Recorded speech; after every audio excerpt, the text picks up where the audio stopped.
ବିଜ୍ଞାନ। ପ୍ରସଙ୍ଗ ଅମ୍ଳ, କ୍ଷାର ଓ ଲବଣ। ଉପପ୍ରସଙ୍ଗ ପ୍ରଶମନୀକରଣ। ପୂର୍ବ କାଳାଂଶରେ ଆମେ ପ୍ରାକୃତିକ ସୂଚକ ହଳଦୀ ଏବଂ ମନ୍ଦାର ଫୁଲ ବିଷୟରେ ପଢ଼ିଥିଲେ। ସେ ବିଷୟରେ କିଛି ପ୍ରଶ୍ନ ପଚାରିବି, ତାପରେ ଆମେ ଉପପ୍ରସଙ୍ଗକୁ ଯିବା। 1 ନମ୍ବର ପ୍ରଶ୍ନ, ହଳଦୀକୁ କ୍ଷାରୀୟ ଦ୍ରବଣ ସହ ମିଶ୍ରଣ କଲେ ତାହା କେଉଁ ରଙ୍ଗରେ ପରିବର୍ତ୍ତନ ହୁଏ? ଉତ୍ତର ନାଲି। 2 ନମ୍ବର ପ୍ରଶ୍ନ, କେଉଁ ପ୍ରାକୃତିକ ସୂଚକକୁ ଅମ୍ଳ ସହ ମିଶ୍ରଣ କଲେ ତାହା ଗାଢ଼ ପିଙ୍କ ବା ପାଟଳ ରଙ୍ଗ ହୁଏ? ଉତ୍ତର ମନ୍ଦାର ଫୁଲ। 3 ନମ୍ବର ପ୍ରଶ୍ନ, ମନ୍ଦାର ଫୁଲକୁ କ୍ଷାରୀୟ ଦ୍ରବଣ ସହ ମିଶାଇଲେ ତାହା କେଉଁ ରଙ୍ଗରେ ପରିବର୍ତ୍ତନ ହୁଏ? ମନ୍ଦାର ଫୁଲକୁ କ୍ଷାରୀୟ ଦ୍ରବଣ ସହ ମିଶାଇଲେ ତାହା କେଉଁ ରଙ୍ଗରେ ପରିବର୍ତ୍ତନ ହୁଏ? ଉତ୍ତର ସବୁଜ। ଉପପ୍ରସଙ୍ଗ ପ୍ରଶମନୀକରଣ। ଏକ ଅମ୍ଳୀୟ ଦ୍ରବଣ ଓ ଏକ କ୍ଷାରୀୟ ଦ୍ରବଣ ପରସ୍ପର ମିଶିଲେ ପ୍ରଶମିତ ହୁଅନ୍ତି। ଏହାଦ୍ୱାରା ଅମ୍ଳର ଅମ୍ଳୀୟ ପ୍ରକୃତି ଓ କ୍ଷାରକର କ୍ଷାରୀୟ ପ୍ରକୃତି ଲୋପ ପାଇଯାଏ। ଏହି ପ୍ରଶମନ ପ୍ରକ୍ରିୟାରେ ଏକ ନୂତନ ପଦାର୍ଥ ଓ ତାପ ସୃଷ୍ଟି ହୁଏ। ଏହି ପଦାର୍ଥକୁ ଲବଣ କୁହାଯାଏ। ଲବଣ ଅମ୍ଳୀୟ, କ୍ଷାରୀୟ କିମ୍ବା ପ୍ରଶମିତ ହୋଇପାରେ। ତାହେଲେ ଏଠାରେ କ'ଣ କୁହାଗଲା? ଏକ ଅମ୍ଳୀୟ ଦ୍ରବଣ ଓ ଏକ କ୍ଷାରୀୟ ଦ୍ରବଣ ପରସ୍ପର ସହ ମିଶିଲେ ପ୍ରଶମିତ ହୁଅନ୍ତି। ପ୍ରଶମିତ କହିଲେ ତାହା ଆଉ ଅମ୍ଳୀୟ କିମ୍ବା ତାହା ଆଉ କ୍ଷାରୀୟ ବୋଲି ରହେନା, ବା ତାହାର କେବଳ ଅମ୍ଳୀୟ ପ୍ରକୃତି ଓ କେବଳ କ୍ଷାରୀୟ ପ୍ରକୃତିକୁ ଲୋପ ପାଇଯାଏ। ଅମ୍ଳୀୟ ଦ୍ରବଣ ଓ କ୍ଷାରୀୟ ଦ୍ରବଣ ମିଶ୍ରଣ ଫଳରେ ଏକ ନୂତନ ପଦାର୍ଥ ଓ ତାପ ସୃଷ୍ଟି ହୁଏ। ସେହି ତାପକୁ ଲବଣ କୁହାଯାଏ। ତାହେଲେ ଲବଣ କାହାକୁ କୁହାଯାଏ? ଏକ ଅମ୍ଳୀୟ ଦ୍ରବଣ ଓ ଏକ କ୍ଷାରୀୟ ଦ୍ରବଣ ପରସ୍ପର ପ୍ରଶମିତ ହୁଅନ୍ତି ଏବଂ ଏହି ପ୍ରଶମନର ପ୍ରତିକ୍ରିୟାରେ ଏକ ନୂତନ ପଦାର୍ଥ ଓ ତାପ ସୃଷ୍ଟି ହୁଏ। ସେହି ପଦାର୍ଥକୁ ଲବଣ କୁହାଯାଏ। ଅମ୍ଳ ଓ କ୍ଷାରକ ମଧ୍ୟରେ ପ୍ରତିକ୍ରିୟାକୁ ପ୍ରଶମନୀକରଣ କୁହାଯାଏ। ଏହି ପ୍ରତିକ୍ରିୟାରେ ଲବଣ ଓ ଜଳ ଉତ୍ପନ୍ନ ହୋଇଥାଏ। ତେବେ ଅମ୍ଳ ଦ୍ରବଣ ଏବଂ କ୍ଷାରକ ଦ୍ରବଣ ମିଶିଲେ ଯେଉଁ ପ୍ରତିକ୍ରିୟା ହୁଏ, ସେହି ପ୍ରତିକ୍ରିୟାକୁ ପ୍ରଶମନୀକରଣ କୁହାଯାଏ। ତେବେ ପ୍ରଶମନୀକରଣ କାହାକୁ କୁହାଯାଏ? ଅମ୍ଳୀୟ ଦ୍ରବଣ ଓ କ୍ଷାରୀୟ ଦ୍ରବଣ ପରସ୍ପର ସହ ମିଶିଲେ ଯେଉଁ ପ୍ରତିକ୍ରିୟାରେ ନୂତନ ପଦାର୍ଥ ସୃଷ୍ଟି କରନ୍ତି, ସେହି ପ୍ରତିକ୍ରିୟାକୁ ହିଁ ପ୍ରଶମନୀକରଣ କୁହାଯାଏ। ସେହି ନୂତନ ପଦାର୍ଥଟି କ'ଣ ହୁଏ? ଲବଣ। ତେବେ ମନେ ରଖିବା, ଅମ୍ଳ ଏବଂ କ୍ଷାରକୁ ଯୁକ୍ତ କଲେ ସେହି ପ୍ରତିକ୍ରିୟାରେ ଲବଣ ଏବଂ ଜଳ ଉତ୍ପାଦିତ ହୁଏ ଏବଂ ଲବଣ ଅମ୍ଳ ଓ ସୋଡ଼ିୟମ ହାଇଡ୍ରୋକ୍ସାଇଡ୍କୁ ମିଶ୍ରଣ କଲେ ଖାଇବା ଲୁଣ ଓ ଜଳ ଉତ୍ପନ୍ନ ହୋଇଥାଏ। ଦୈନନ୍ଦିନ ଜୀବନରେ ପ୍ରଶମନୀକରଣ।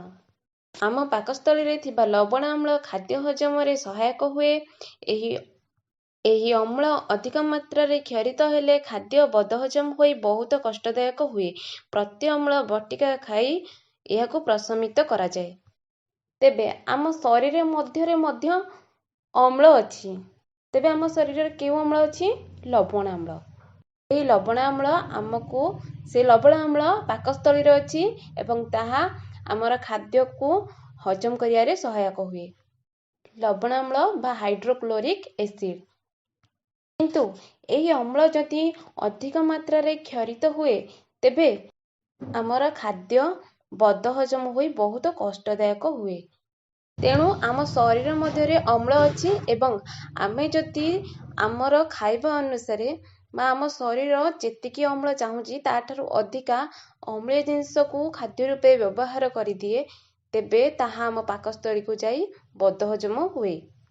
ଯାହାଫଳରେ ଆମକୁ ବାନ୍ତି ଲାଗେ, ମୁଣ୍ଡ ବିନ୍ଧେ ଇତ୍ୟାଦି ବହୁତ କଷ୍ଟଦାୟକ ଯନ୍ତ୍ରଣା ହୁଏ ଏବଂ ତାର ଉପଶମ ପାଇଁ ଆମେ ପ୍ରତି ଅମ୍ଳ ଖାଇ ତାହାକୁ ପ୍ରଶମିତ କରନ୍ତି। ପ୍ରତି ଅମ୍ଳ କହିଲେ ଆଣ୍ଟାସିଡ୍। ପିମ୍ପୁଡ଼ି କାମୁଡ଼ିବା। ପିମ୍ପୁଡ଼ିଟିଏ କାମୁଡ଼ିଲେ ଆମ ଚର୍ମରେ ଫର୍ମିକ ଅମ୍ଳ ପରି ଅମ୍ଳୀୟ ପଦାର୍ଥ ଆସି ପୀଡ଼ା ପ୍ରଦାନ କରେ। ଏହା ଉପରେ ଖାଇବା ସୋଡ଼ା କିମ୍ବା କାଲାମିନ୍ ଦ୍ରବଣ ଘଷିଲେ ଏହା ପ୍ରଶମିତ ହୁଏ।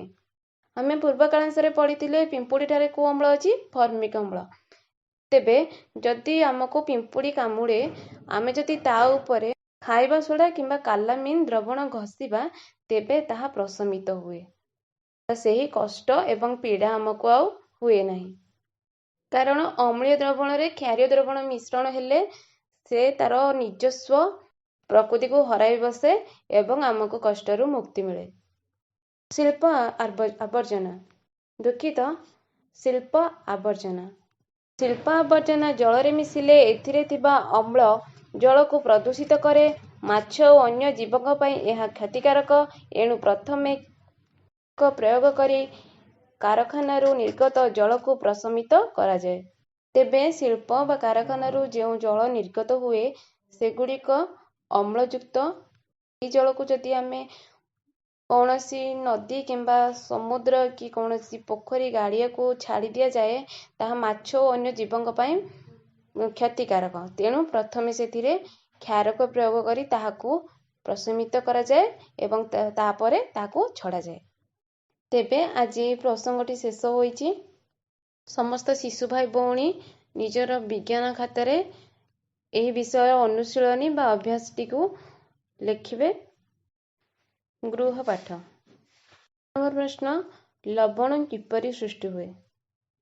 2 ନମ୍ବର ପ୍ରଶ୍ନ, ପ୍ରଶମନୀକରଣ କାହାକୁ କୁହାଯାଏ? 3 ନମ୍ବର ପ୍ରଶ୍ନ, ଆବର୍ଜନା ଜଳକୁ କିପରି ପ୍ରଶମିତ କରାଯାଏ? 4 ନମ୍ବର ପ୍ରଶ୍ନ, ବଦହଜମ କାହିଁକି ହୁଏ? 5 ନମ୍ବର ପ୍ରଶ୍ନ, କେଉଁ ପ୍ରକ୍ରିୟାରେ ଏବଂ କାହିଁକି ଅମ୍ଳୀୟ ଦ୍ରବଣ ଓ କ୍ଷାରୀୟ ଦ୍ରବଣ ତାର ନିଜସ୍ୱ ପ୍ରକୃତି ହରାଇ ବସାଏ?